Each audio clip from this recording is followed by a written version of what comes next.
Good morning. Happy Thursday. I hope everybody has a lovely 4th of July planned. Get your hot dogs. So Reluctant Prophet apparently watches my videos. For the record, I was watching Reluctant Prophet live streams of Lane Myers. I don't subscribe to his channel, never have. Not interested in his commentary. And I found that, Really Cool News, I think is the name of it, Big Jim Finch. He was live streaming the Lane Meyer stuff, except he wasn't talking over any of it. And he also provides other valuable services to the community by getting documents and things like that. He basically 90% of the documents that I have or have had for the past couple of years have been directly or indirectly from Big Jim Finch. So thank you, Big Jim Finch. I have donated money to Big Jim Finch. I would request to you that if you donate money to Big Jim Finch, that you include free Coke Dog with your donation to Big Jim Finch, because every, I think, $5 gets 1 day off of Coke Dog's ban. And, we want a free Coke Dog. I want a free Coke Dog because I like Coke, both kinds, all three kinds, actually. Yeah. And I like dogs, so why not free Coke Dog? I don't know who Coke Dog is, but I think it would be hilarious if Coke Dog got freed. And it only costs a couple grand to get it done. I think between everybody donating to Big Jim Finch, number one, that'd be good for Big Jim Finch. You'd have more money to buy more documents to provide to the community, and we'd have free Coke Dog. And I want free Coke Dogs. And Coded's a fucking idiot, because Coded has provided nothing of value, and yet he thinks that coming into my comment sections and talking smack about Big Jim Finch is somehow going to make me not like Big Jim Finch, who is providing me with tons of free documents.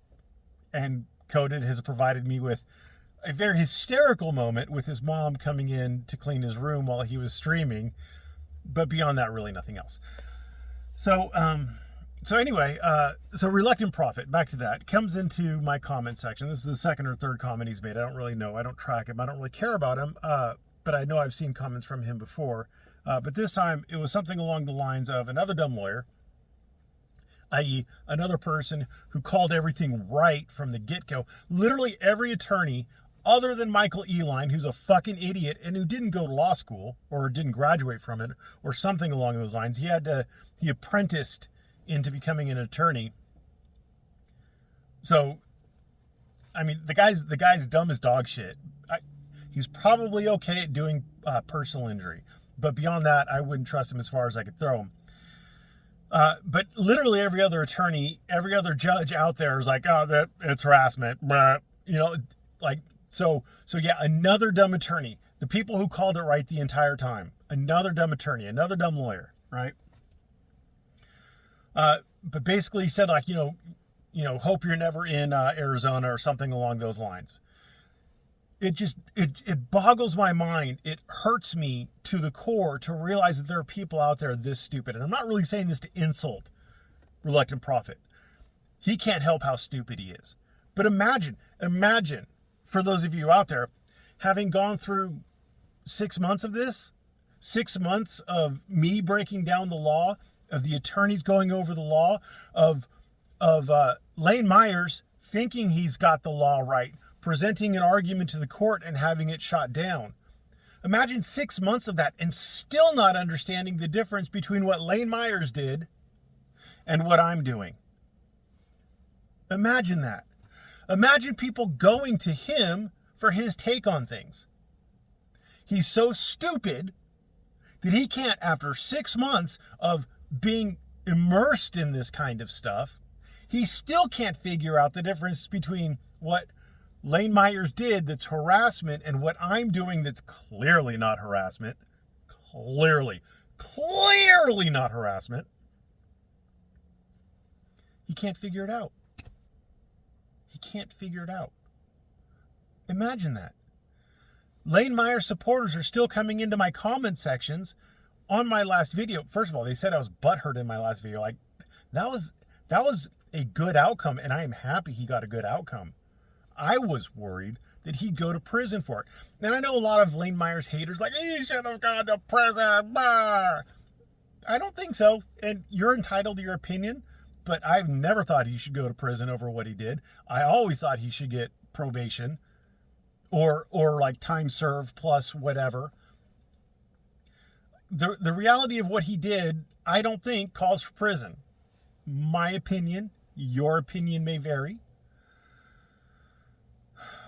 And you know what? Just for those of you who think that he didn't get punished enough and who think he's going to reoffend, violate his probation, that's for you. That's good. If you think that he should have gotten time in prison and he is going to violate his probation, that's good for you, because a violation of probation is much more likely to result in prison time. In addition to whatever he gets convicted of, if he commits another felony or a misdemeanor while he's out on probation, he can get the sentence for that. Plus, he could get his probation terms revisited and he could get sent to prison for it. So what I'm saying is, like, it's a self-correcting situation. If he isn't ready for probation, well, there's a mechanism that's going to fix that. And if he is ready for probation, then great, everybody's happy. But Lane Meyer supporters are still thinking that he should fight. They're still thinking that I'm butthurt for some reason. Like, Lane Myers didn't prove shit to me. He was wrong, dead wrong as he sped along. He's on probation, boys. That means he lost. He pled guilty. He lost. Oh my God. Oh, it's just absurd. It's just absurd. I honestly think that YouTube and social media generally have been a huge thorn in the side of society, because all the stupidest people can conglomerate together to reaffirm the opinions of each other. I mean, you see it in the flat earth communities, and you see it in the Lane Meyer supporter community. It's just all the stupidest people with all the wrongest ideas get together and they do a big old circle jerk where they reaffirm each other's really shitty ideas. And there you go. And you can't convince them. You can't convince them, even though you could clearly see that Lane Myers pled guilty. He's been sentenced. Even though you see that, they're like, no, he didn't do anything wrong. Oh my God, if you could get sentenced for not doing anything wrong. What did he plead guilty to if he didn't do anything wrong? He had the prosecutor say all the things that he did for those 2 charges, and he said, "Yup, I did it." What more do you want? What more do you want? So no, you don't get probation for not breaking the law. He broke the law. Every attorney saw it. That's why his attorneys were telling him to plead. That's why the prosecutor filed the case and prosecuted the case. That's why every judge who looked at it wasn't like, oh, this is First Amendment. Oh, I just got to throw this out before it gets too far. None of them did it. None of them did it. For all of you who thought it was clearly obvious that he was protected by the First Amendment, what more evidence do you need? What would convince you? The answer to that is obviously nothing, because you're so stupid, you don't understand even the possibility that you could be wrong. So, sorry, reluctant prophet, you're a fucking idiot, dude. You're really a fucking idiot. And I'm not saying that to be mean. I'm saying that because you're really a fucking idiot. There's just no teaching you. There's no educating you. And if that hurts you, offends you, I'm sorry. It's the truth. You need to hear it. I know our society is all, everybody's good and all opinions are equal and you could be this, that, or whatever in the next thing and nobody can say otherwise, but you're a fucking idiot. You just are, sir. And someone needed to tell you. And your whole stunt about showing up in court trying to film, again, you've been fighting these restrictions on filming for how long? And zero headway into being able to film in Metcalf's court. Zero headway in it. And yet you think that somehow just saying 122H is going to somehow magically, unlock the door. It's the magic word theory of sovereign citizens. Like, how stupid are you? He has the discretion in his courtroom to restrict your ability to do it. It is subject to his discretion. That's what the local rule said.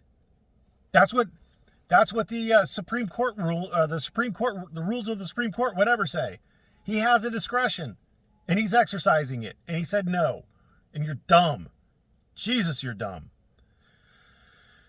Anyway, I just had to get that out. Like, I'm frustrated. I'm frustrated, and I apologize for getting frustrated, but I'm frustrated how stupid people are. It just, I feel like the little boy in Holland putting his fingers in the holes in the dikes to try to stop the flood, and stupid just keeps pouring out on every level, on both sides of this. The anti-frauditors are just stupid. The auditors are stupid. The sovereign citizen adjacents, like Freeman's not stupid. I think he's not stupid. Freeman's not stupid. I don't know. I don't have an exact idea of what's going on with him, but there's something in there that ain't right, ain't clicked. He's not stupid. He's very ideologically driven, and I don't know what's driving that, but he would and could know the difference. He's smart. He's smart. He's not stupid. He's smart. He's just, maybe he's lying. He's definitely lying. A lot of times he's lying, but I think he also believes. He's a believer, but he's not anyway. But like, there's so much stupid out there, and then the lies are on top of it. And you're like, burp, burp, burp. A lie travels around the world while the truth is still getting its bootlaces tied. It is tough, man. It is tough. So anyway, I just had to vent a little bit. I apologize about that. None of this was legal opinion. This is all just John's opinion. But my God, it would be nice. It would be nice if Lane Meyer's supporters would actually do things in Lane Meyer's best interest. It would be nice if Lane Meyers actually took down his videos instead of privating them. It would be nice. It would make it much more likely that he would be in compliance. So this is just last thought before I go in and start my day. Is Lane Meyers wants to know where the line is so he could ride the line. My dad always used to tell a story. It just bothered the shit out of me the number of times I heard this. There was a king who lived at the top of a hill, and the path leading up to the castle at the top was edged by a cliff. Long way down, you fall off, you die. Anyway, his son had to get to school. Don't know why a king's son had to go to school, but his son had to go to school. And so he interviewed carriage drivers who were going to take his son to school down this path. And he asked the first driver, how good of a coach driver are you? And he said, you know what? I could drive with my coach wheels 3 inches from the edge, and I wouldn't fall off all the way down. And he said to the second coach driver, he said, well, how good of a coach driver are you? He said, you know what? I could drive with my wheels 1 inch away from the edge, all the way down, and not fall off. And he said to the third coach driver, how good of a coach driver are you? And he said, I'm going to stay as far away from the edge as I possibly can so I don't fall off on the way down. The third coach driver got the job because it was important to the king to protect his son, right? So the moral of the story is, don't drive with your wheels too close to the edge. And Lane Meyers has a psychological personality trait, whatever, that he wants to drive with his wheels close to the edge. And he needs his supporters to tell him, don't push the edge. Go as far away from the edge as you can. Be a good boy for the next 3 years. Keep your nose clean. This all goes away. And then you have your freedom restored. Just 3 years, man. 3 years is a blink of an eye. A blink of an eye. Anyway, that's all I got for you today. Thanks for watching. Have a great day.